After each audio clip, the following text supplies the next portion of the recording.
Hey, third graders, this is our last read aloud of Crenshaw. We're going to finish the book today, all right? On to chapter 48. I must have finally fallen asleep because I woke from a horrible nightmare.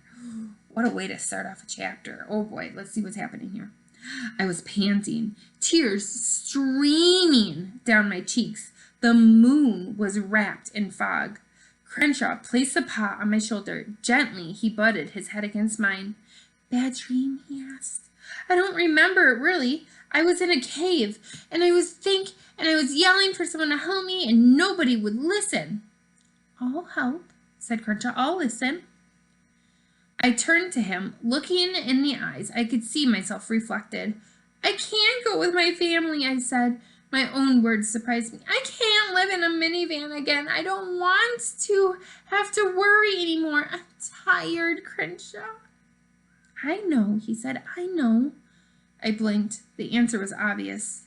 I had to run away. It wasn't going to be much of a trip. I did just have to ask Marcel if I could stay with her. She had plenty of room, and I can help around the house. I leaped up. Crenshaw watched me, but he didn't say a word. It wasn't like I had a lot to pack. I grabbed my pillow, my keepsake bag, some clothes, and my toothbrush. The way I figured it, I'd go over to Marcel's house before my family woke up. Marcel was an early riser. She wouldn't mind. It was hard to find a piece of paper and a pencil, but I managed. Aretha and Crenshaw watched me chew on the pencil as I tried to decide what to write. What should I say? I asked, as much to myself as to Crenshaw. The truth to the person who matters the most, said Crenshaw. You. And so I did. Dear Mom and Dad, here are the facts. I am tired of not knowing what's going to happen. I am old enough to understand things. I hate living this way. I'm going to live with Marcel for a while. When you figure things out, maybe I can join you. Love, Jackson. P.S. Aretha likes to sleep on a pillow, so don't forget. And P.P.S. Robin needs to know what's happening too. In an envelope, I put $10 I'd made from walking the dachshunds. On the outside, I wrote, to cover 2 unfortunate incidents where I used very bad judgment, please give 7 to Safeway for 2 jars of Gerber chicken and rice, and $3 to the Pet Food Express for a cookie shaped like a cat. Chapter 48. Or 49. Tap, tap, tap, tap. It was Robin knocking on my door. Jax? I dropped my pencil. Go to sleep, Robin. It's late. It's scary in my room. It'll be morning soon, I said. I'll just wait here by your door, Robin said. I have Spot to keep me company. I looked at Crenshaw. He held up his paw. Don't ask me. Human children are infinitely more complicated than kittens. Please go back to bed, Robin, I pleaded. I don't mind waiting, she said.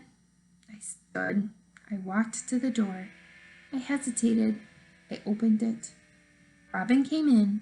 She had Spot, her pillow, and her Lyle book. I looked at her. I looked at my note. I crumpled it up and tossed it aside. We read Lyle together until we both fell asleep. Chapter 50. When I awoke, Robin, Aretha, and Crenshaw were spread out on my mattress. Robin and Aretha were both drooling a little. Sitting on the floor across from us were my mom and dad. They had on their bathrobes. My dad had my crumpled note flattened on his lap. Good morning, my mom whispered. I didn't answer her. I didn't even look at her. Fact, my dad said softly. Parents make mistakes. A lot, my mom added. Fact, said my dad. Parents try not to burden their kids with grown-up problems, but sometimes that's hard to do. Robin stirred, but she didn't wake. Well, it's hard being a kid, too, I said. I was glad I sounded so angry. It's hard not knowing what's happening. I know, said my dad. I don't want to go back to that time, I said, my voice getting louder with each word. I hated you for putting us through it. It wasn't fair. Other kids don't have to sleep in their car. Other kids aren't hungry. I knew that wasn't true. I knew that lots of other kids had it worse off than I did. But I didn't care. Why can't you just be like other parents? I demanded. I was crying hard. I gasped for breath. Why does it have to be this way? My mom came over and tried to hug me, but I wouldn't let her. We're so sorry, sweetheart, she whispered. My dad sniffed. He cleared his throat. I looked over at Crenshaw. He was awake, watching me carefully. I took a deep, shuddery breath. I know you're sorry, but that doesn't change the way things are. You're right, said my dad. No one talked for a few minutes. The only sound was Crenshaw purring gently, and only I could hear him. Slowly, very slowly, I began to feel my anger changing into something softer. It's okay, I said finally. It's really okay. I just want you to tell me the truth from now on. That's all. That's fair, my dad said. More than fair, my mom agreed. I'm getting older, I said, and I can handle it. Well then, here's another fact, said my dad. Last night, I called the guy who wanted our guitars. He told me his brother owns that music store down by the mall. He needs an assistant manager. His brother also has a garage apartment behind the store that won't be occupied for a month. That gives us a roof over our heads for a little while anyway. Maybe some work. That's good, right? I asked. It's good, my dad said, but it's not certainty. Here's the thing, Jackson. Life is messy. It's complicated. It would be nice if life were always like this. He drew an imaginary line that kept going up, but life is actually more like this. And then he drew a line that went up and down like a mountain range. You just have to keep trying. What's that expression? Asked my mom. Fall down 7 times, get up 8? More fortune cookie wisdom, said my dad.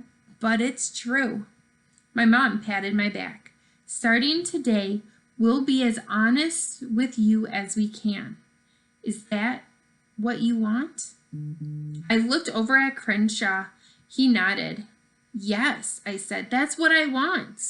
All right then, said my dad, it's a deal. Fact, said my mom. I'd really like some breakfast. Let's see what we can do about that. So he's finally said his truth. Do you think Crenshaw will stick around in chapter 51? We have, I believe, 51, 52. That's all we've got. The music store looked pretty run down. We waited in the car while my parents went to talk to the owner. It took a long time. Robin and I played cereal ball with her T-ball cap and some sugarless bubble gum.